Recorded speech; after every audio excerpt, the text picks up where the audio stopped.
سورج کی نرم سنہری روشنی مدینہ کی پرامن گلیوں پر اتر رہی تھی۔ ہر چیز جیسے خوشی کی لپٹ میں تھی۔ بچے نئے کپڑوں میں جگنو کی طرح چمک رہے تھے۔ ان کے چہروں پر تازہ خوشی کا نور تھا۔ بوڑھے اپنی سفید داڑھی اور سجے ہوئے عماموں کے ساتھ مسکراہٹ لیے عید کی تیاریوں میں مصروف تھے۔ خواتین اپنے گھروں کے دروازے سے خوشبوئیں بکھیر رہی تھیں۔ ہر کسی کا رخ عیدگاہ کی طرف تھا، جہاں ہزاروں صحابہ کرام صفیں باندھ چکے تھے۔ اچانک ایک نورانی منظر نے فضا کو بدل دیا۔ وہ مقدس ہستی سیدنا انبیاء حضرت محمد صلی اللہ علیہ وسلم ظاہر ہوئے۔ آپ صلی اللہ علیہ وسلم سفید سادہ لباس میں تشریف لائے۔ ایسا لگ رہا تھا جیسے روشنی کا بادل زمین پر آ گیا ہو۔ یہ وہ روشنی تھی جو دلوں کے پردے ہٹا دیتی تھی۔ ایسی چمک جس نے ہر دل کو جھنجھوڑ دیا، آنکھوں کو اشک بار کر دیا۔ آپ صلی اللہ علیہ وسلم نے نماز عید کی امامت شروع کی۔ جب آپ صلی اللہ علیہ وسلم نے اللہ اکبر کہا تو ایسا محسوس ہوا جیسے یہ آواز صرف فضا میں نہیں، ہر دل کے اندر گونجی ہو۔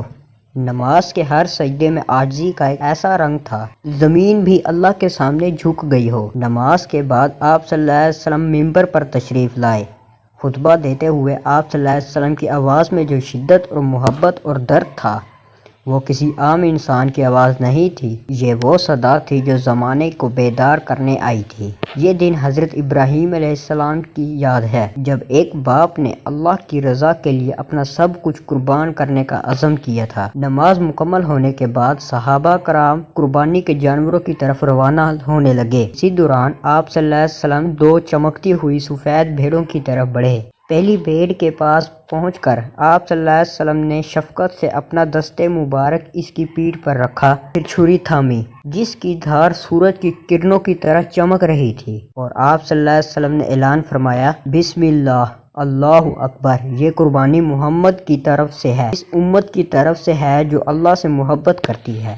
جب خون کی پہلی بوند زمین پر گری، ایک عجیب سا سکوت چھا گیا، جیسے وہ لمحہ آسمان و زمین کو جھنجھوڑ رہا ہو۔ پھر آپ صلی اللہ علیہ وسلم نے دوسری بھیڑ کی طرف قدم بڑھایا۔ آپ صلی اللہ علیہ وسلم کا چہرہ نور میں نہایا ہوا تھا، لیکن اس روشنی کے ساتھ ایک عجیب سا سکون بھی تھا۔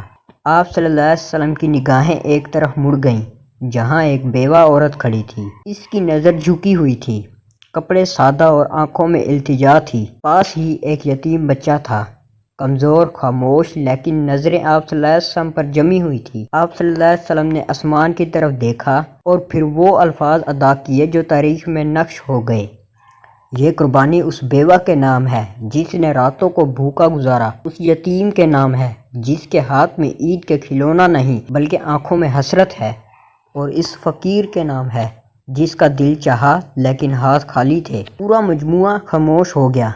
فضا میں صرف بھیڑ کی سانسوں کی آواز تھی یا دلوں کے دھڑکنے۔ پھر چھری نے دوبارہ چمک دکھائی اور زمین نے دوسری قربانی کی بوند بھی اپنے سینے میں جذب کر لی۔ ایک صحابی آگے بڑھے، آنکھوں میں حیرت، یا رسول اللہ، یہ قربانی، مگر ان کی آواز کانپ گئی۔ اس لمحے ہر فقیر، ہر یتیم، ہر غریب کا چہرہ چمک اٹھا۔ ایسا محسوس ہوا جیسے ان کے گھروں میں واقعی قربانی ہو رہی ہو۔ ایک بزرگ صحابی جن کی بینائی برسوں سے زائل تھی، روتے ہوئے پکار اٹھے، اللہ کی قسم، آج ہم نے روشنی دیکھی ہے، آج ہم نے اپنے نبی صلی اللہ علیہ وسلم کا اصل پیغام سمجھا ہے۔ آپ صلی اللہ علیہ وسلم نے سر اٹھایا۔ آپ صلی اللہ علیہ وسلم کی آنکھوں میں ایسا پیار تھا جیسے بارش کے بعد زمین پر مہربانی اترتی ہے۔ آپ صلی اللہ علیہ وسلم نے فرمایا، یاد رکھو، تمہارے ہاتھوں سے گوشت ضرور تقسیم ہوگا، لیکن اصل قربانی یہ ہے کہ تم اس کے آنسو پوچھو جو دینے سے پہلے شرم کے مارے چپ ہو جائے۔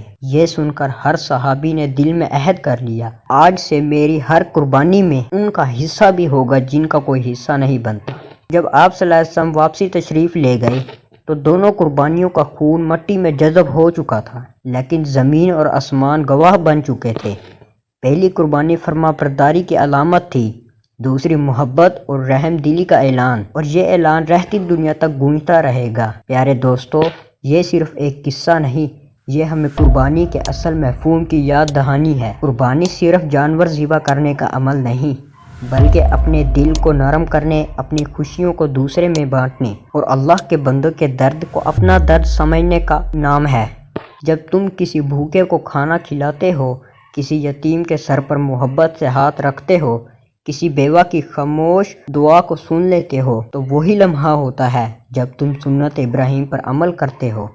یاد رکھو، قربانی کا گوشت تو کچھ دنوں میں ختم ہو جاتا ہے، لیکن کسی ٹوٹے دل کو جو سکون ملتا ہے وہ قیامت تک باقی رہتا ہے۔